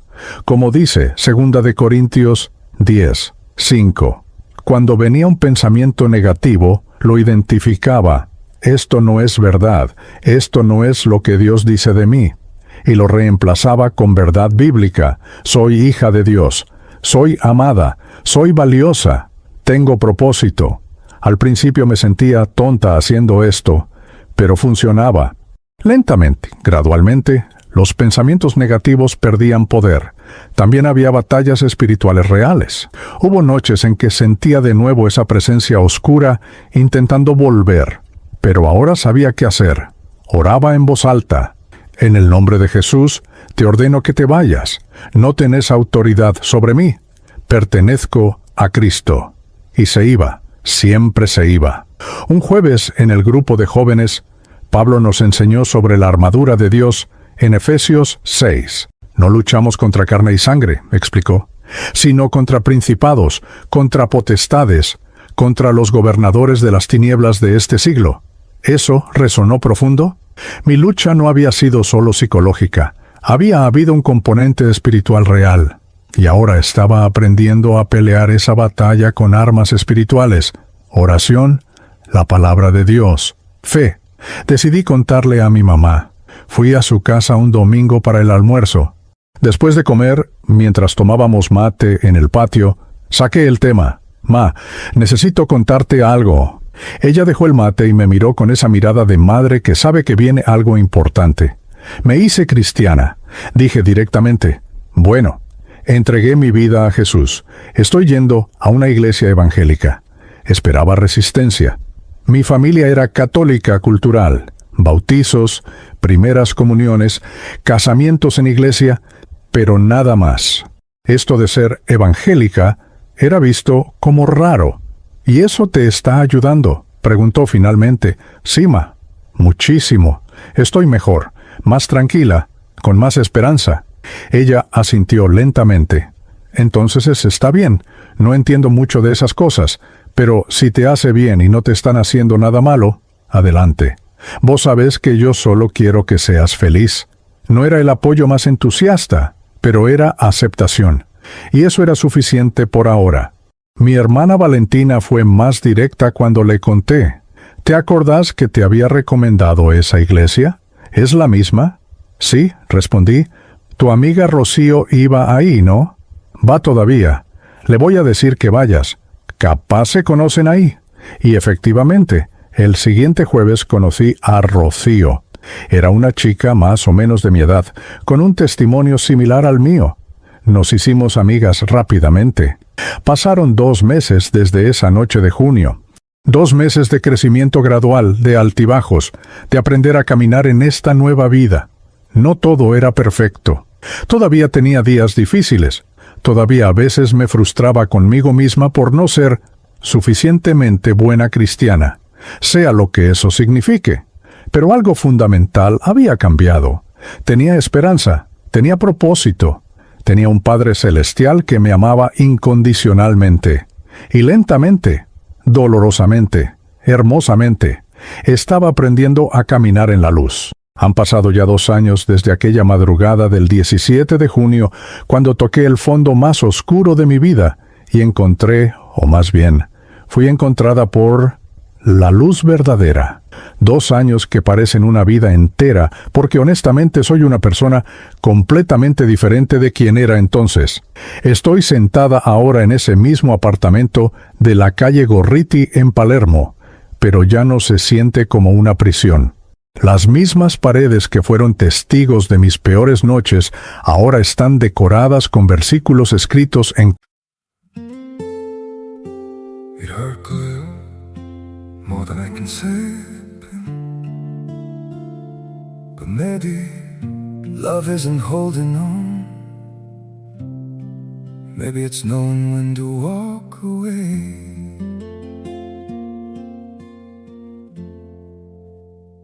We try to hold what we're slipping through, like sand running from our hands.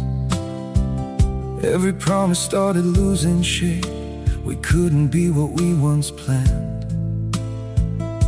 Your eyes would look right through mine, like you were already gone. We stayed too long in a fading light, trying to prove we still. It hurt good, more than I can say.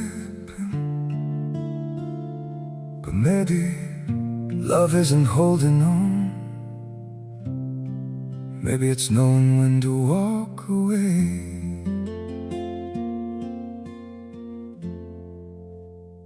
We try to hold what we're slipping through, like sand running from our hands.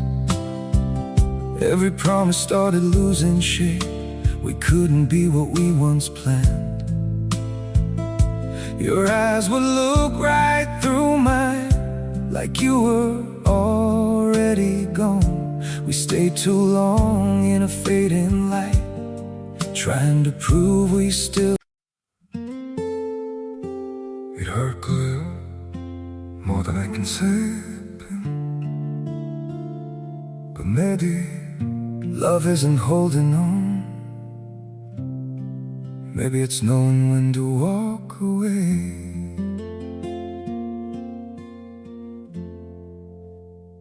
We try to hold what we're slipping through, like sand running from our hands. Every promise started losing shape. We couldn't be what we once planned. Your eyes would look right through mine, like you were already gone. We stayed too long in a fading light, trying to prove we still. It hurt good, more than I can say. But maybe love isn't holding on. Maybe it's knowing when to walk away.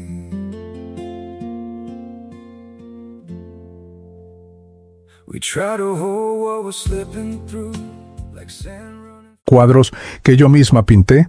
La Biblia que Micaela me prestó hace tanto tiempo y que eventualmente me regaló está sobre la mesa de café, gastada y subrayada, llena de notas en los márgenes. Este lugar que fue escenario de tanta oscuridad, ahora es un refugio de paz. Me gradué de la Facultad de Psicología hace 6 meses. Fue un momento agridulce. Agrio porque recordaba todas las veces que pensé que nunca lo lograría. Todas las clases a las que casi no fui. Ese día terrible del ataque de pánico frente a todos. Dulce porque lo logré. Y no solo lo logré sobreviviendo, sino que terminé con buenas notas, con mi tesina aprobada, con la certeza de que quiero usar todo lo que aprendí para ayudar a otros. Mi tesina fue precisamente sobre eso. La integración de la fe en el tratamiento de trastornos de ansiedad. Investigué cómo la espiritualidad puede complementar la terapia psicológica tradicional. La doctora Montero fue mi directora de tesis. Ella misma había visto mi transformación y estuvo abierta a explorar ese tema, aunque desde un ángulo académico y respetuoso. «Camila», me dijo el día de mi defensa de tesis, «has convertido tu dolor en propósito. Eso es lo que hace un verdadero sanador. Ahora estoy haciendo mi residencia en un hospital público en Flores, el Hospital Pirovano. Trabajo en el área de salud mental, haciendo acompañamiento a pacientes con crisis de ansiedad, depresión y otros trastornos. Y cada día que entro a ese hospital, cada persona que se sienta frente a mí con los ojos llenos de desesperación, veo mi propio reflejo de hace 2 años.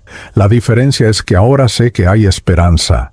Sé que hay alguien que puede tocar lo que la medicina no alcanza. No abandono mi rol profesional, hago mi trabajo con excelencia, sigo los protocolos, respeto la ética. Pero cuando el momento es apropiado, cuando alguien está verdaderamente en el fondo y pregunta si hay algo más, comparto mi historia, con delicadeza, sin imposición, pero con honestidad, como hice con Romina hace 3 semanas.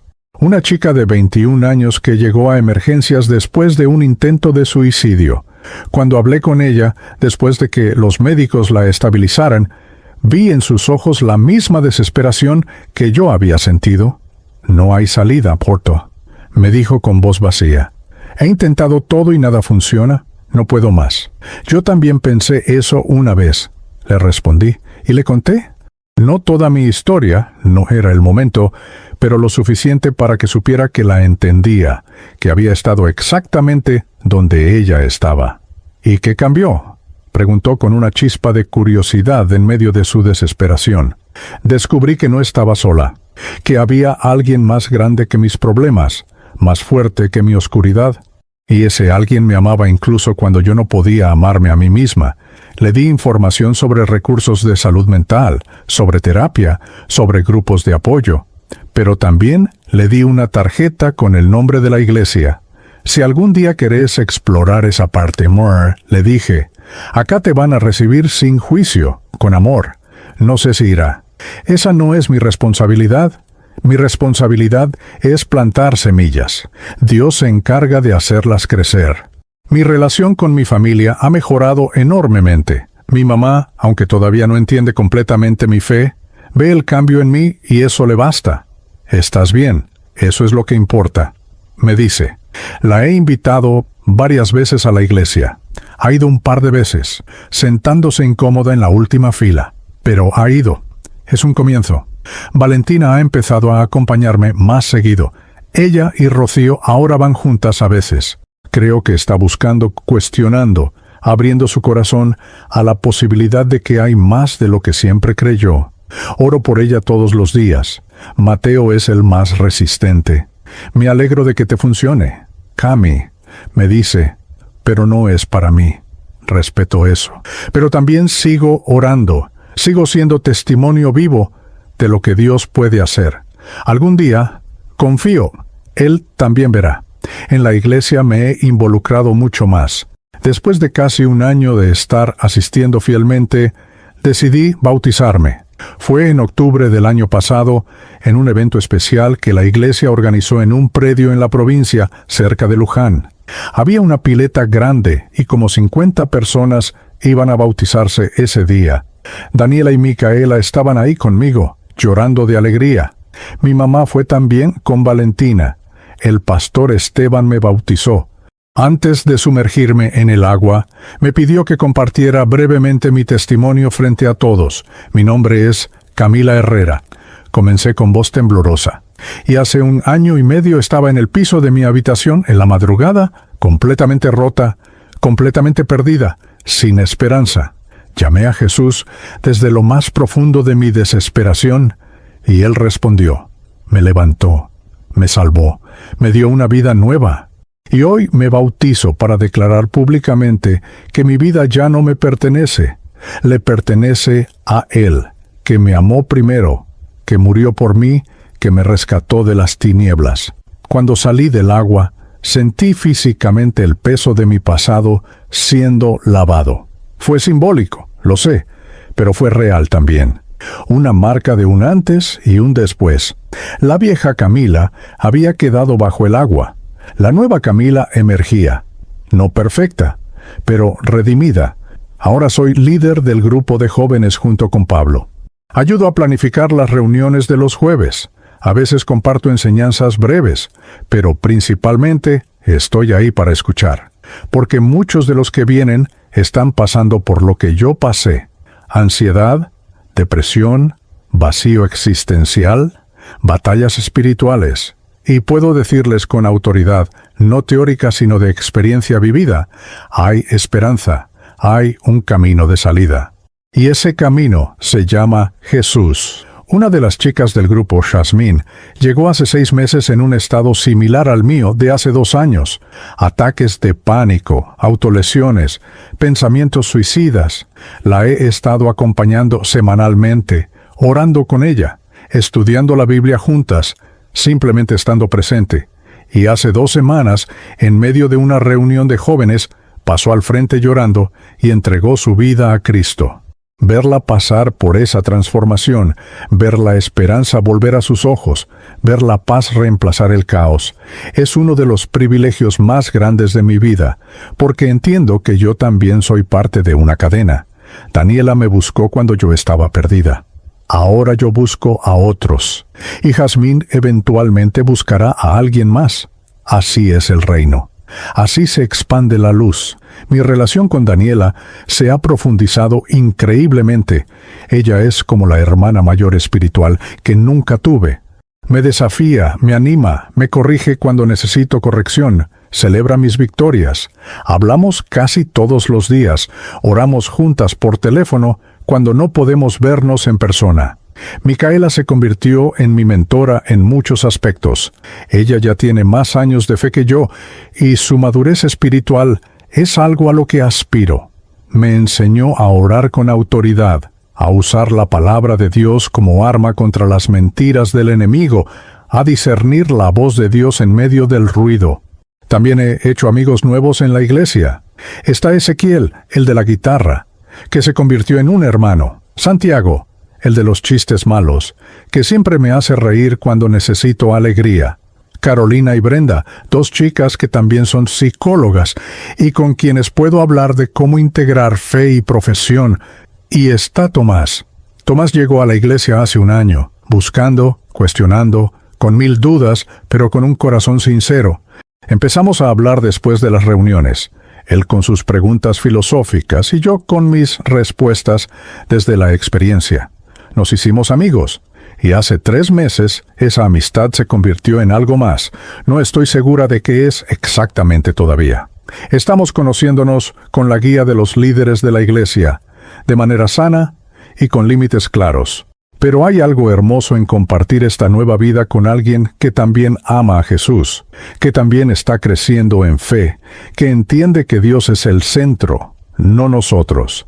Ayer caminábamos por los bosques de Palermo, esos mismos bosques donde antes intentaba correr para escapar de mi ansiedad, y Tomás me preguntó, ¿cómo es posible que alguien cambie tanto? Porque te conozco hace 1 año y sos la persona más en paz que conozco. Pero sé que no siempre fue así. Le conté más de mi historia, detalles que no muchos conocen. Las noches de terror, las presencias oscuras, el ataque de pánico en la facultad, la madrugada en el piso de mi habitación cuando llamé a Jesús desde el abismo. No fui yo quien cambió, le expliqué. Fue Él quien me cambió. Yo solo me rendí. Dejé de intentar arreglarme a mí misma y le permití a Él hacer la obra. Y Él la hizo. La sigue haciendo. Porque la santificación es un proceso, no un evento único. Tomás me tomó la mano. Gracias por compartir eso conmigo. Tu historia me da esperanza de que Dios puede usar cualquier cosa, hasta las cosas más rotas, para su gloria. Y esa es la verdad que he descubierto en estos 2 años. Dios no desperdicia nada. Todo el dolor, toda la oscuridad, todas las noches de terror, todas las lágrimas, nada fue en vano. Todo fue parte del proceso de quebrantamiento necesario para que yo dejara de confiar en mí misma y empezara a confiar en Él. Y ahora Él usa precisamente esas experiencias para alcanzar a otros. Cada persona que atiendo en el hospital y que ve en mí algo diferente. Cada chica en el grupo de jóvenes que batalla con ansiedad y encuentra en mi historia un reflejo de esperanza. Cada conversación en la facultad con excompañeros que me preguntan ¿qué cambió? Cada vez que comparto mi testimonio, ya sea formalmente desde una plataforma o informalmente en un café, mi vida se ha convertido en un testimonio vivo de que Jesús es real, de que Él salva, de que Él transforma, de que Él llama a las personas por su nombre desde la oscuridad hacia su luz maravillosa. Todavía tengo días difíciles. No voy a mentir y decir que todo es perfecto. Hay días en que la ansiedad intenta volver, días en que los pensamientos negativos golpean más fuerte, días en que me siento inadecuada, insuficiente, como si no fuera suficientemente buena cristiana. Pero la diferencia es que ahora sé qué hacer con esos días. Corro a Jesús. No huyo de Él. Oro. Leo la palabra. Llamo a Daniela o Micaela. Voy a la iglesia. Me rodeo de comunidad. Peleo la batalla espiritual con armas espirituales y siempre, siempre, Él es fiel. Siempre me recuerda quién soy. Su hija amada, redimida por la sangre de Cristo, sellada con el Espíritu Santo, destinada para buenas obras que Él preparó de antemano. El versículo que se ha convertido en el ancla de mi vida está en Isaías, capítulo 43, versículos 1 al 3. Lo tengo pegado en mi espejo, lo tengo como fondo de pantalla en mi celular, lo he memorizado. No temas, porque yo te redimí, te puse nombre, mío eres tú. Cuando pases por las aguas, yo estaré contigo, y si por los ríos, no te anegarán. Cuando pases por el fuego, no te quemarás, ni la llama arderá en ti, porque yo, Jehová, Dios tuyo, el Santo de Israel, soy tu Salvador. Él me puso nombre. Esa frase me destruye cada vez que la leo. En mi noche más oscura, cuando pensé que nadie me veía, cuando me sentía invisible e insignificante, Él me llamó por mi nombre, Camila, y ese llamado lo cambió todo. Ahora mi misión es clara. No sé exactamente cómo se desarrollará en los próximos años. Tal vez siga trabajando en hospitales públicos, llevando esperanza a los lugares más oscuros del sistema de salud mental. Tal vez eventualmente abra mi propio consultorio con un enfoque en terapia cristiana.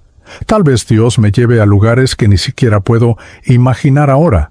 Pero sé que mi propósito es compartir la luz que me fue dada, buscar a los perdidos como yo estaba perdida, hablarles de aquel que me encontró, ser una voz que declare en medio de la oscuridad, hay esperanza, hay un Salvador, su nombre es Jesús y Él te está buscando. La semana pasada me pidieron que compartiera mi testimonio completo en el servicio del domingo. Fue la primera vez que conté toda la historia públicamente, con todos los detalles, frente a 200 personas. Estaba nerviosa.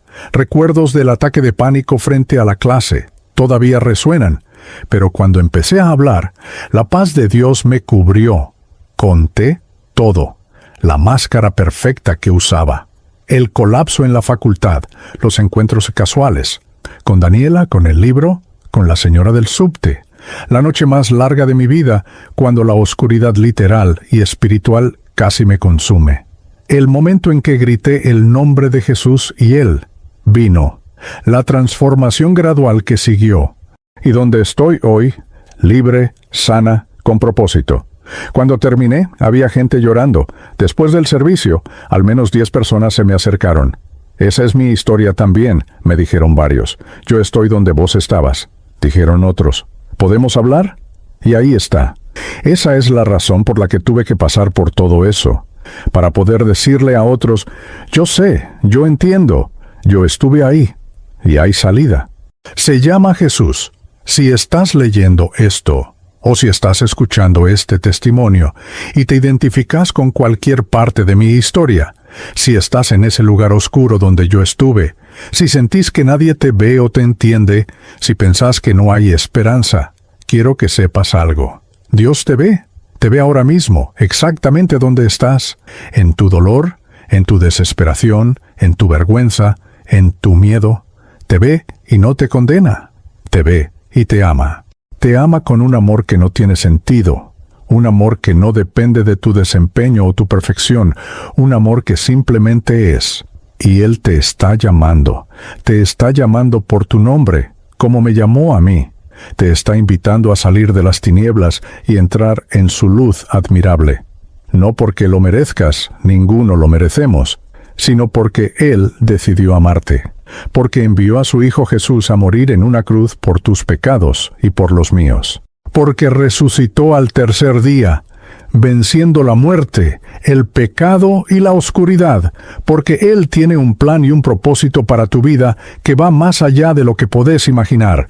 Todo lo que tenés que hacer es lo que yo hice aquella madrugada: rendirte, dejar de intentar salvarte a vos mismo, admitir que necesitas un Salvador y pedírselo a Él. No tiene que ser con palabras perfectas, puede ser un grito desesperado desde el fondo del abismo. Puede ser un susurro quebrado en medio de la noche. Puede ser simplemente, Jesús, ayúdame, te necesito. Él va a responder. Te lo prometo, porque Él prometió, el que a mí viene, no le echo fuera. Si venís a Él, con todo tu desastre, con toda tu oscuridad, con todos tus fracasos, Él te va a recibir, te va a abrazar, te va a limpiar, te va a restaurar, te va a dar vida nueva.